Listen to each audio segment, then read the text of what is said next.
blockheads riding in traffic today. It's picking up a little bit. It was kind of crappy there for a second, but anyways, I'm headed to a dealership. I'm picking up some parts for the bike. Totally forgot a bag, so I don't know where. I'm gonna shove them right in, I guess, or like in my flannel.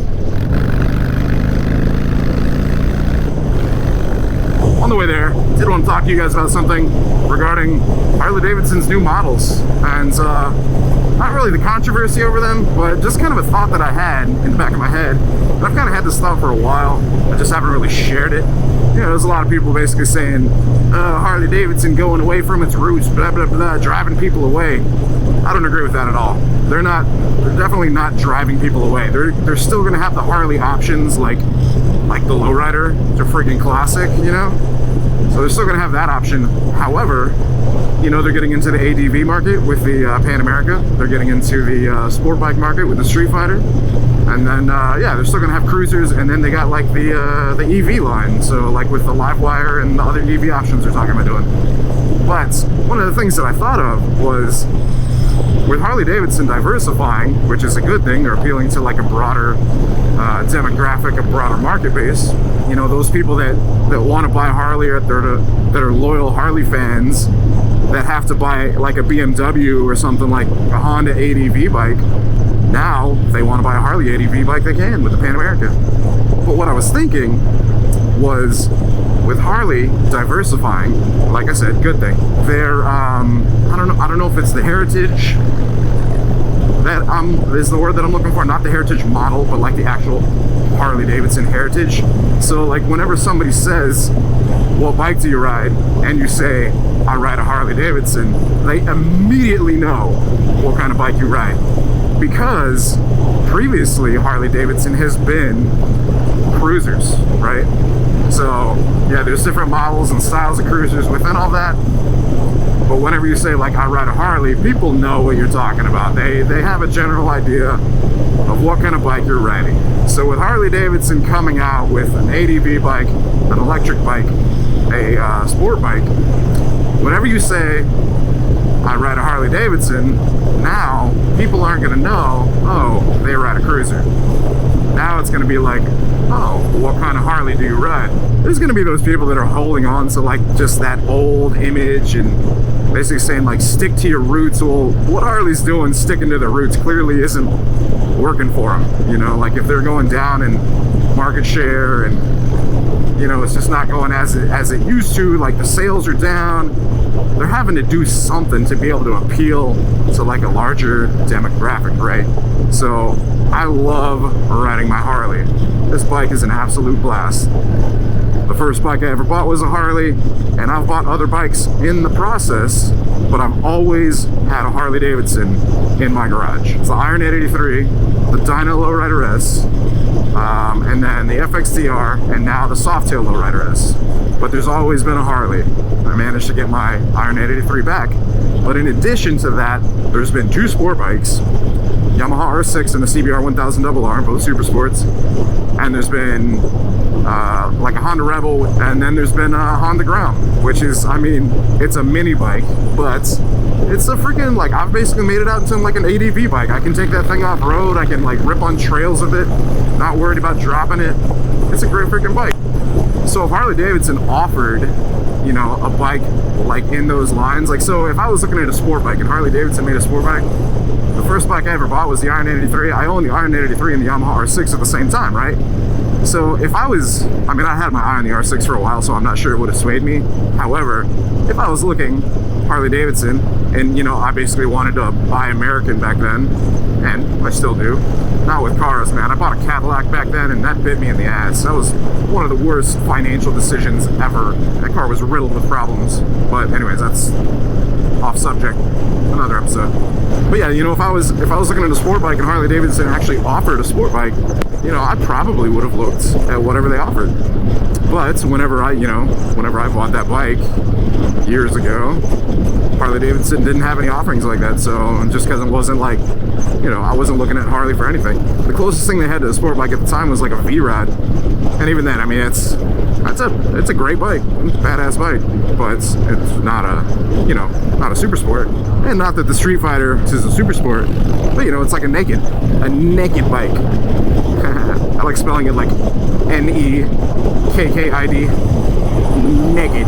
But I guess more what I'm getting at is, you know, it is definitely a good thing, in my opinion, that Harley-Davidson is going to be appealing to a larger demographic. They're going to have like more options for people that are wanting to not just ride cruisers, but you know, they want to do some exploring, go do some off-roading, that want to have something like a little more nimble and, you know, upright and flickable, something with a little more power.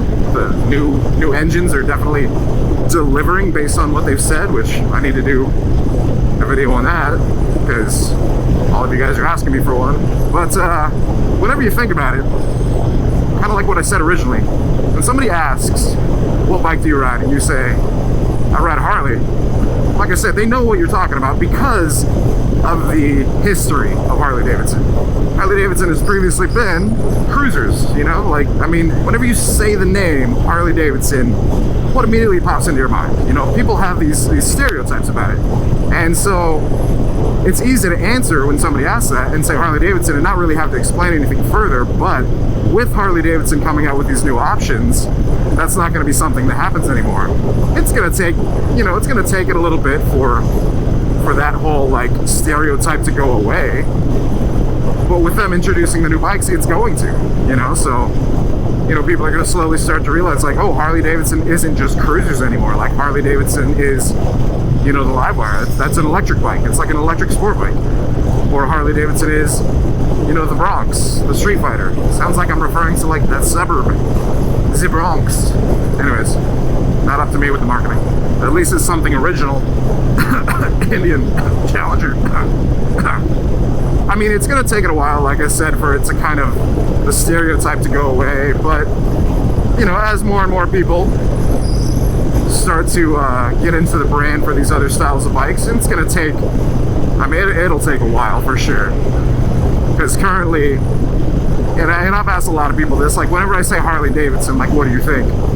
The answer is usually not like a bike like this. You know, the answer is usually a big old bagger with a leather daddy sitting on top of it. You know, some dude wearing leather chaps and a leather vest with some tassels, and maybe he's got like a leather hat on too.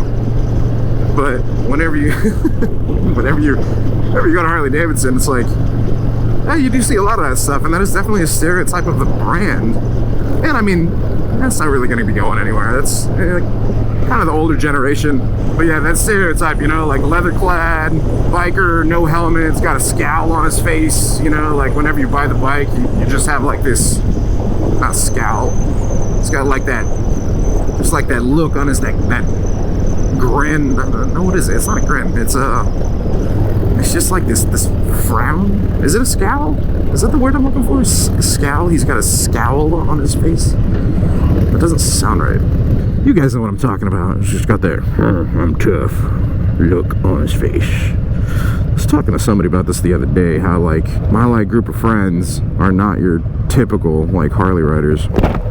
Bringing something different to the brand, because I don't just listen to rock music. I listen to like all sorts. I mean, and I'm not saying that these are stereotypes that, you know, people need to abide by if you ride Harley-Davidson, but, you know, traditionally the stereotype is you ride a Harley, you wear a leather vest, you're in an MC or something like that, you're old, you ride a bagger, you listen to like classic rock, but that's not Harley-Davidson at all. That's not what Harley-Davidson is. Yes, there is that image partly associated, but, you know, Harley-Davidson can be young people too that listen to electronic music. Exhaust. Yas. And they say yas.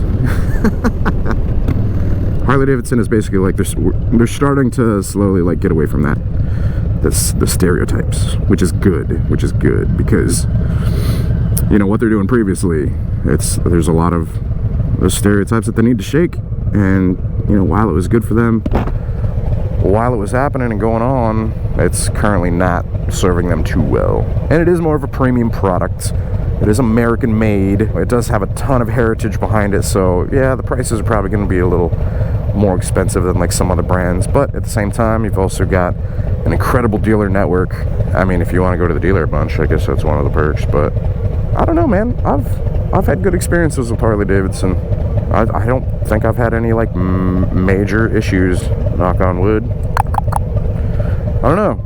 You guys let me know what y'all think. I mean, I know this is going to be one of those episodes where people are like highly opinionated.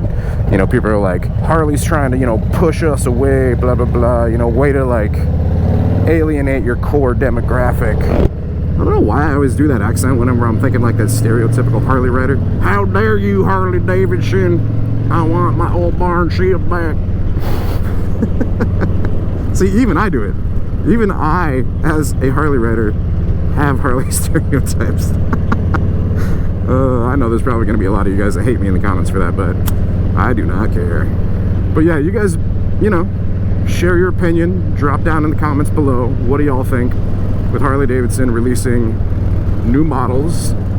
How do you think that will affect the brand in the long run? Like I said, in my opinion, it's going to cause people to have to kind of explain more like what they ride. So whenever you say Harley-Davidson, it's not just going to be, oh, I know exactly what you ride. You ride a cruiser. You know, it's like if I were to say I ride a Honda, people are going to be like, okay, like which Honda? Because they offer so many different styles of bikes. So it's like, which Honda do you ride? CBR? Or do you ride like a CB? Or do you ride like a Africa Twin? Or what Honda? A CRF? You know, there's so many options from Honda. And so I think, you know, this is just the start of Harley-Davidson going in that direction. So, drop your thoughts below. Let me know what you think. How do you think it will affect the brand in the long run? What are y'all's thoughts on, you know, their new direction, the new offerings that are coming up from Harley? All right, I'm here. I'm gonna pick up some parts. Drop your thoughts below. Let me know what you guys think. Go ahead here and grab these parts and head back. Let traffic die down a little bit. Maybe grab some food.